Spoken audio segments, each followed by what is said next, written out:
It's almost! He's done it again! Unbelievable! Oh, straight into the roof of the net. Nice one. Straight down the middle. So a good performance from both teams here today. Hello and welcome to Firstpost. I'm Rupha Ramani. Let's get started.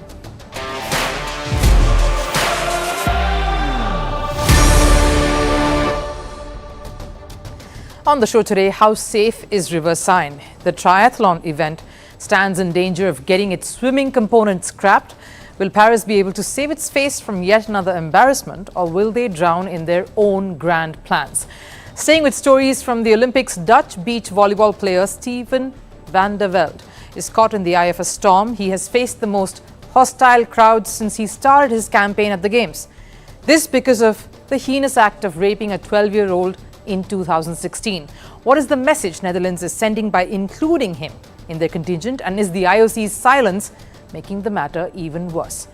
And we wrap up on a lighter note. Rafael Nadal's campaign may have derailed and come to a sad end in the singles event, but he stays up and about in the doubles alongside his mentee and someone who's looked up to him always.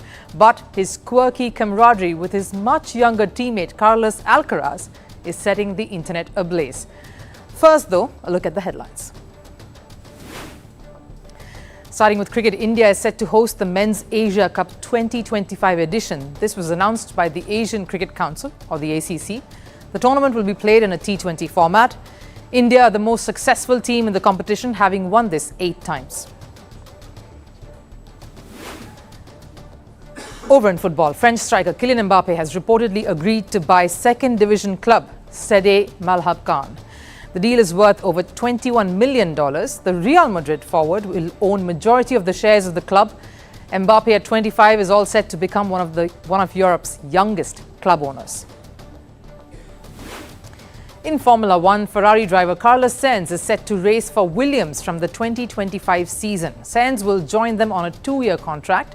He's been on the lookout to join a different team since Ferrari announced Lewis Hamilton to replace him next year. News from the Olympics. Indian shuttlers Chirag Shetty and Satvik Sairaj Rankireddy advanced to the quarterfinals of the badminton men's doubles event. Satvik and Chirag will finish in the top 2 of Group C. This is because 2 of their opponents were eliminated. Satvik and Chirag are now the first badminton doubles pair from India to qualify for the quarterfinals of an Olympics. And Egyptian fencer Nada Hafez reveals she competed at the Paris Olympics while 7 months pregnant. She won her first match but was knocked out in the last 16. Proudly sharing her journey on Instagram, Hafez said she felt like she was competing with her child. This was her 3rd appearance at the Olympics.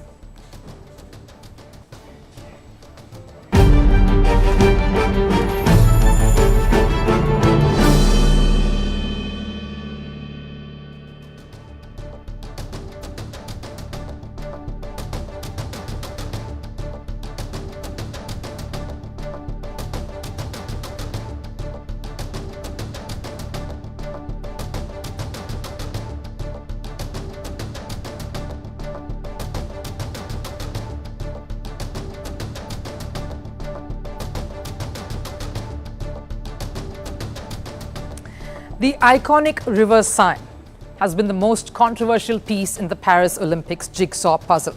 This was in the lead up to the Games. The pollution, the toxins in the water, and the feasibility, the logistics of making that one of the venues was one of the biggest questions Paris organizers were constantly battling with.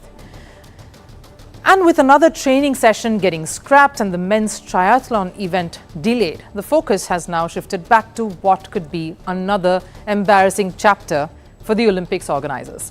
But let's get to the very beginning of all this. The River Siene has been a bit of a disaster as far as conducting events on it goes. Now we get the logic and the reasoning behind Paris being particular about River Siene. France has organized marquee events of sporting disciplines around various historic landmarks in the city, whether it's the Eiffel Tower, Bercy Arena, Grand Palais, Château de Versailles, and of course, River Siene.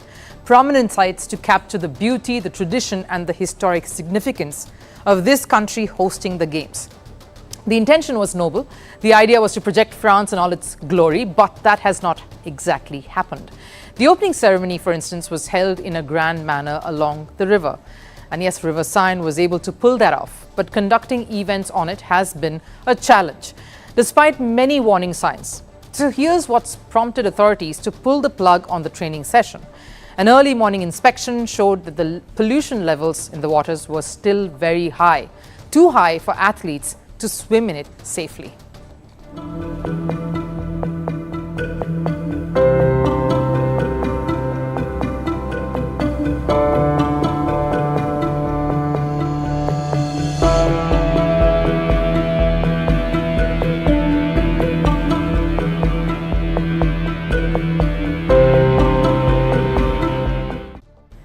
And that is why Paris authorities could not take any more chances. And look, it isn't just the men's triathlon that is supposed to be organized in the river. The women's triathlon and marathon swimming events too have been scheduled to take place along the river. And if this situation doesn't improve, and all answers point towards the negative, then it doesn't bode well for the games and its organizers. Here's the worst part. This is not something that has miraculously arisen just on a single day.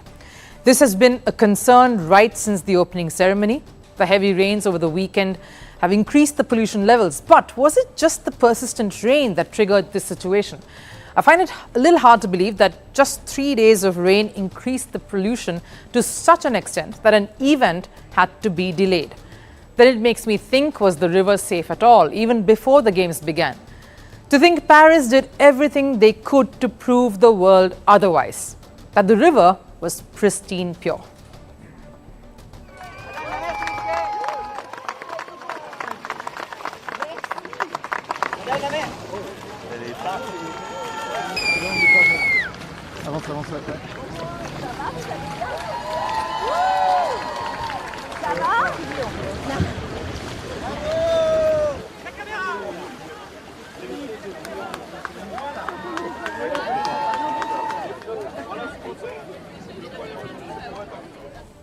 I'm not quite sure if Mayor Hidalgo understood the assignment correctly. The triathlon and swimming marathon requires the athletes to swim a fair distance, longer than that. I don't think watching these visuals, the river was quite ready for this. Apart from Paris and the organizers, not many thought Siene was anywhere good enough to conduct such events. Because look at what they were going up against. Public swimming had been banned in the river for over a century. It wasn't until 2015 that the city started making it suitable for swimmers. These efforts to clean the river cost over $1.5 billion. They constructed a basin to keep wastewater from flowing into the river, even renovated sewer infrastructure. But all of that has not been enough to ensure that things flow smoothly here at the Games. Close to 9 years now, and yet there are questions being raised on the safety of the river. So what options does Paris have now if the situation regarding River Siene's pollution levels do not improve? Now, you'd think shifting the venue is one option. It's too late for that, and currently there are no alternate options. So what then? Now, many reports say that the organizers are planning to make it a biathlon event, which is not even an Olympics event, no swimming, just cycling and running. Maybe Paris wants to continue their tradition of firsts. To cover up the Siene disaster, they're coming up with their own event. Now, that definitely puts a dampener to this, as triathlon in swimming is the most difficult part, the segment that truly tests the athlete. So removing that would be a huge blow to the event, the organizers, and the athletes, of course. Now, if that doesn't end up happening, it's yet another embarrassment for Paris. They had 9 years to make this river swimmable, years to oversee the Clean River Siene project and plan ahead for a momentous games.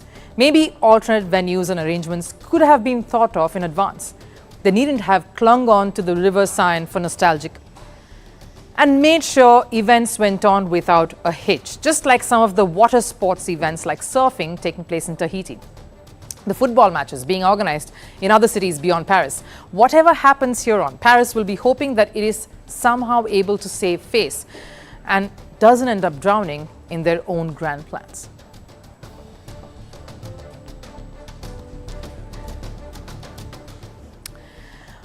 Walking into a cauldron of fire, knowing that you will face a hostile audience is not a good feeling. Most time, almost all times, you have fans of your country backing you, cheering you on. So there is some respite, but imagine all fans booing you And picture this, the only applause you receive or hear is when you're losing. No one wants to be in Steven van der Velde's shoes.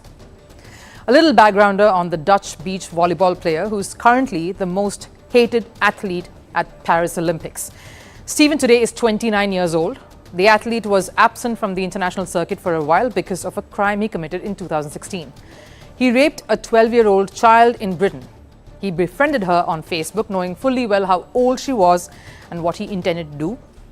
He flew over to Britain in 2014 and committed a heinous act. He pleaded guilty at the trial and was sentenced to prison. He was sentenced to 4 years. He did jail time for 12 months in Britain and then was sent home, where he served time in prison for just 1 month before being released. Now, many years later, Steven finds himself representing his country, but most of the fans do not seem to have accepted him. He was jeered when his name was announced ahead of the first game in his event.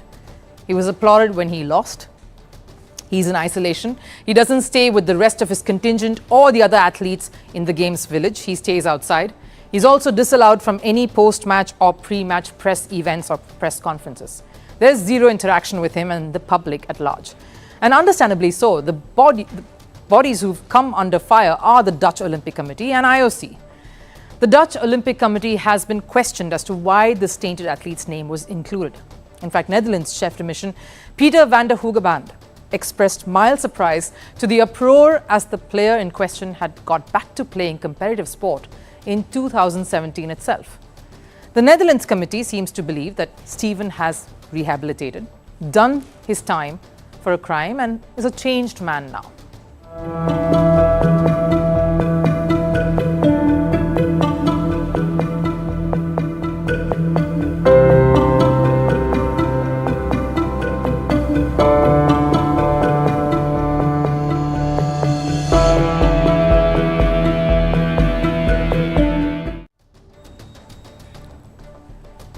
No pushback, no strong stance taken by the country. So then what about the IOC?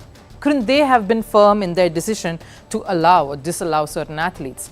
Merit on the professional front alone is not good enough. There is a mixed response from fans too. Most of the public is furious that Steven has been given a chance to represent his country after this and not even complete the jail sentence, while a few others believe he may have reformed. No idea of this. Well, of course, it's weird, especially being a woman, I think. I totally don't support that. And, well, it's a hard thing because I'm also an athlete, so I can understand that this is like a very big thing for him, but also, like, what is the message we're telling to the rest of the world? What is the message we're telling to the rest of the women, especially the little girls? I think they should consider it as two separate things as well. I think he gets enough punishment already. I found this quite shocking, and I did not know he would be here today. So, I will find it a bit complicated to watch him play. The choice was made to allow him to play, so I do not have much of a choice. But had I known this before, I might have wondered about being here. Now, there's a difference, a massive difference between moving on and representing your country at a prestigious event such as the Olympics. What message does the Netherlands send to the rest of the world by getting someone like Steven, a sex offender, back into the fold? Maybe little thought has been given to the victims of sex abuse, for whom even a chance to move on is a nightmarish struggle.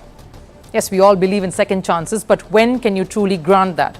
And shouldn't the perpetrator, in this case Steven van der Velde, have repented and done his bit before even getting back to representing his country again? Should the IOC have stepped in and taken matters into their own hands?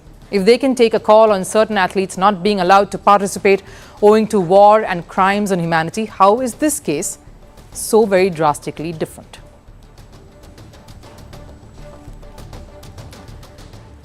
Rafael Nadal crashed out of the men's singles event at the Paris Olympics, this after Novak Djokovic beat the Spaniard in the second round. But what is hogging all the limelight has been his rapport with his partner.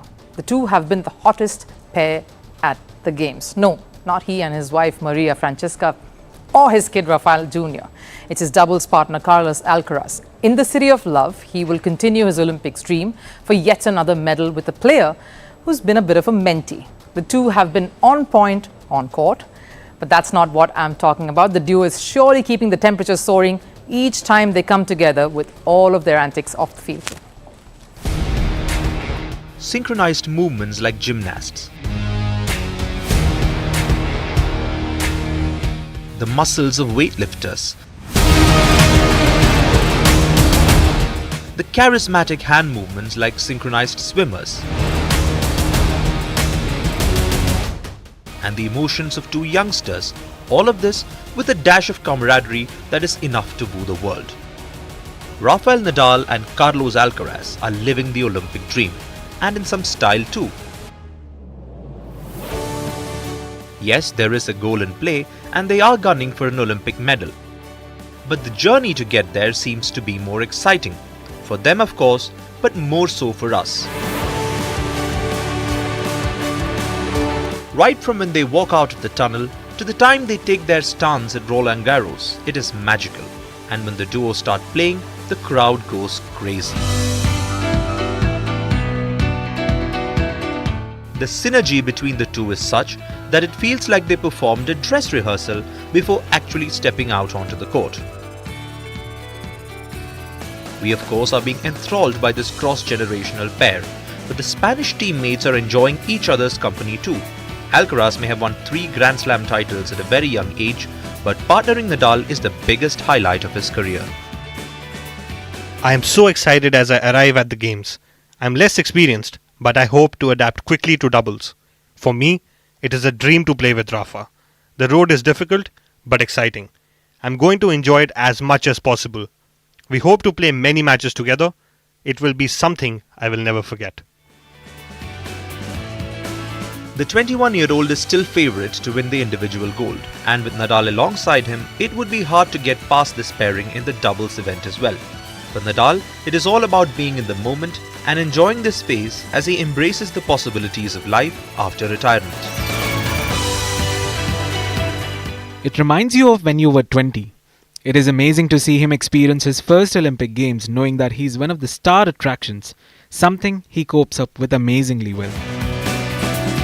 There may be a 17-year age gap between Nadal and Alcaraz, but on the field their chemistry doesn't reflect any of that. Maybe it's the Rafa magic. Whenever he partners someone, the partnership becomes an instant hit. Like the mixers in a party that truly get things started. Like his many partners on court and in life.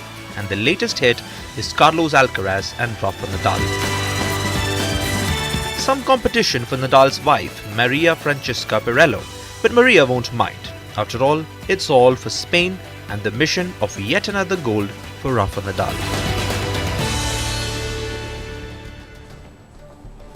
Time for last serve. The Paris Olympics may be hogging all the limelight, but there's lots happening in the world of sports around the world. After a historic signing up of Kylian Mbappe, Real Madrid has now brought in Brazilian talent Endrick. And just like Mbappe, Endrick's unveiling was a mega hit too, and emotions ran high. Take a look.